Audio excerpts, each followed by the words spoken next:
हाय, इस वीडियो में हम लोग बात करने वाले हैं कि सिंगोनियम के पौधों को आप अपने घर में कैसे उगा सकते हैं। ये इंडोर प्लांट्स होते हैं सिंगोनियम के प्लांट्स, और एयर प्यूरिफिकेशन का काम करते हैं। तो आप इनको अपने घर में रखेंगे तो एयर जो है आपकी फ्रेश आप फील करेंगे। ठीक है, तो ज़्यादा से ज़्यादा इन पौधों को अपने घर में रखिएगा। काफ़ी ज़्यादा खूबसूरत भी लगते हैं, अलग अलग कलर्स में आते हैं। पिंक कलर में आता है, ये ग्रीन कलर है, वाइट कलर में भी आता है, येलो कलर में भी आता है। तो बहुत खूबसूरत है, आप उसको घर में रखिए और एयर प्यूरिफिकेशन का लुत्फ उठाइए। चलिए, इसको कैसे हम उगा सकते हैं उसके बारे में बात कर लेते हैं। अगर आप इसको ध्यान से देखें तो इस कैमरा में देखिएगा, यहाँ पर आपको नज़र आ रहा होगा इसके अंदर एक पौधा नहीं है, इसके अंदर 2-3 पौधे हैं, है ना। ये अपने आप उगते हैं, इसके बेबी प्लांट्स अपने आप उगते हैं। जस्ट आपको इस बात का ध्यान रखना है कि मिट्टी को आप हमेशा ढीला रखें, थोड़ा सा कोड़ते रहे टाइम टू टाइम। अगर आप ये करते रहेंगे तो उसके अंदर अपने आप जो है ये बेबी प्लांट देता रहता है।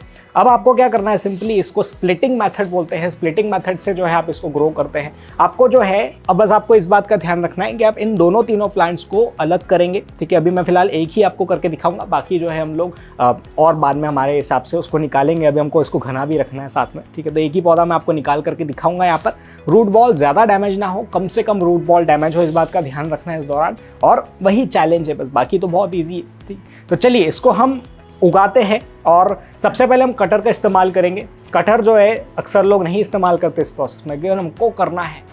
क्यों? क्योंकि इसका ना रूट बॉल डैमेज नहीं होना चाहिए। ये दोनों आपस में जुड़वा है अभी फ़िलहाल। ठीक है, ये जुड़वा पौधे हैं और इस जुड़वा पौधों में जो है आपको इस बात का ध्यान रखना है कि रूट बॉल ना डैमेज हो। तो उसके लिए जो है कटर इस्तेमाल किया जाता है। आप डायरेक्टली अगर खुरपी इस्तेमाल कर लेंगे तो वो रूट बॉल डैमेज हो जाएगी। So that's why we use this cutter. सबसे पहले हम इसके बीच में, दोनों पौधों के बीच में यहाँ पे कटर डालेंगे और कटर डाल करके जो है हम इसको काट देंगे। इसकी जड़ को ना बेसिकली वहाँ से काट देंगे, उसके जुड़वा भाई से। ठीक है, इसको हमने यहाँ से जाके काट दिया। हल्की सी मुझे आवाज़ आई कटने की, इसका मतलब ये दोनों अलग अलग हो चुके हैं। I hope so. अब जो है मैं इसको बिना रूट बॉल ज़्यादा डैमेज किए निकालने की कोशिश करूँगा। देखिए, रूट बॉल तो डैमेज हो चुकी है, थोड़ी सी ही रूट बची है, रूट बॉल डैमेज हो चुकी है। मैंने आपको कहा कि हाँ नहीं होना चाहिए, पर कभी कभी हो जाता है। ठीक है, इट्स फाइन, चलता है। ठीक है, लेकिन अब जो है अब मैं थोड़ा सा ध्यान रखूंगा। रूट बॉल अगर डैमेज हो जाए कभी भी, जैसे कि रूट बॉल अभी डैमेज हो चुकी है, इसमें बहुत छोटी सी रूट बची है ना। ये कटिंग से भी उग जाता है, नो वरीज। तो ऑलमोस्ट अगर पूरी भी खत्म हो गई रूट्स तो भी इसको आपको लगाना है, फेंकना नहीं है। ठीक है, तो अभी भी जैसे कि इसमें थोड़ी सी रूट्स बची है, ऐसा नहीं कि रूट पूरी खराब हो गई है ना। कटिंग के प्रोसेस में हो जाता है, कभी कभी ध्यान से करना होता है। अभी मैं कैमरा के सामने कर रहा हूँ तो थोड़ा सा क्या हम कभी कभी कॉन्शियस हो जाते हैं। So this is what happening to me. तो ये जो है इसको अब मैं रूट बॉल इसकी बनाऊँगा। अभी अगर नहीं थी ऑलरेडी तो अब मैं इसकी रूट बॉल बनाऊँगा। तो चलिए सबसे पहले एक थोड़ा सा मिट्टी हम लोग ले लेते हैं। यहाँ से एक मिट्टी का गमला ले लेते हैं और इसमें मॉइस्चर वाली मिट्टी है थोड़ी सी, है ना। पॉटिंग मिक्स जो इसमें है या इसमें है वो है 30% कोकोपीट, 30% वर्मी कंपोस्ट खाद और 40% सॉइल, गार्डन सॉइल। तो ये हमने पॉटिंग मिक्स इस्तेमाल करी है। इसके अंदर हम लोग अभी लगाएंगे रूट बॉल। पहले मैं इसकी बना रहा हूँ और इसको जो है हम थोड़ा सा कस देते हैं बेसिकली। ठीक है, ताकि उसको क्या ऐसा नहीं होना चाहिए, ऐसा फील नहीं आना चाहिए कि मैं किसी और एनवायरनमेंट में हूँ। ठीक है, वो चेंज हुआ है ना, बेसिकली उसका एनवायरनमेंट चेंज हुआ है। तो इसलिए जो है उसको फैमिलियर बनाने के लिए रूट बॉल बना रहे हैं। और यहाँ पर हमने इसकी रूट बॉल बना दी है। थोड़ा सा मॉइस्चर अगर मिट्टी में होता है तो ईजिली रूट बॉल आपकी बन जाती है। ठीक है, तो ये रूट बॉल हमारी रेडी है। Now we are gonna place it here. ध्यान रहे मिट्टी ढीली होना चाहिए, जो कि हमारी ऑलरेडी है। उसके अंदर एक उंगली मैंने डाल के बस इसको प्लेस कर दिया है।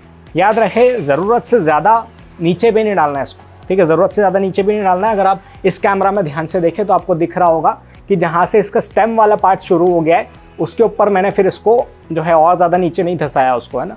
बस नीचे जड़ों वाला पार्ट ही नीचे रखा है और हल्का सा मैं इसको प्रेस कर दूंगा। उसके बाद प्रेस इसलिए ताकि अब जो है ये हिले ना। बहुत ज़्यादा हिलेगा तो उसके अंदर रूट जल्दी डेवलप नहीं होगी, और बहुत ज़्यादा टाइट भी कर दोगे तो भी रूट जल्दी डेवलप नहीं होगी।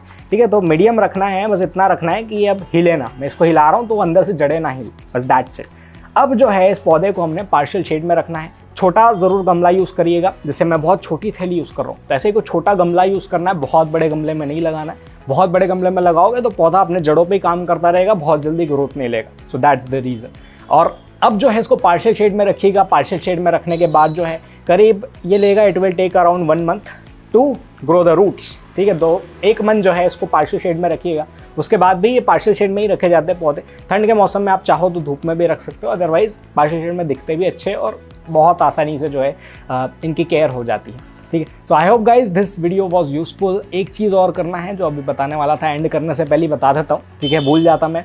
2 दिन बाद में इसमें H2O2 भी डालूंगा मैं, ठीक है। इसमें 2 दिन बाद H2O2 में ही डालूंगा मैं। H2O2 3% इस्तेमाल करूंगा। करीब 5 लीटर पानी में 2 टेबलस्पून इस्तेमाल किया जाता है। डाल करके इसका पानी डालूंगा, क्यों? क्योंकि रूट्स जो है वो थोड़ी सी जल्दी ग्रो करे इसलिए, ठीक है। और रूट ग्रोथ हार्मोन भी अगर आप चाहें तो इस्तेमाल कर सकते हैं। अभी फ़िलहाल मैंने नहीं किया क्योंकि मुझे पता है कि यहाँ ग्रो कर जाएगा। बाकी अगर आप चाहते हैं कि और ज़्यादा ग्रोथ फास्ट रहे तो वो भी इस्तेमाल कर सकते हैं। Now, I hope this video was useful. If it was, let me know in the comment section and I will see you in the next video, guys.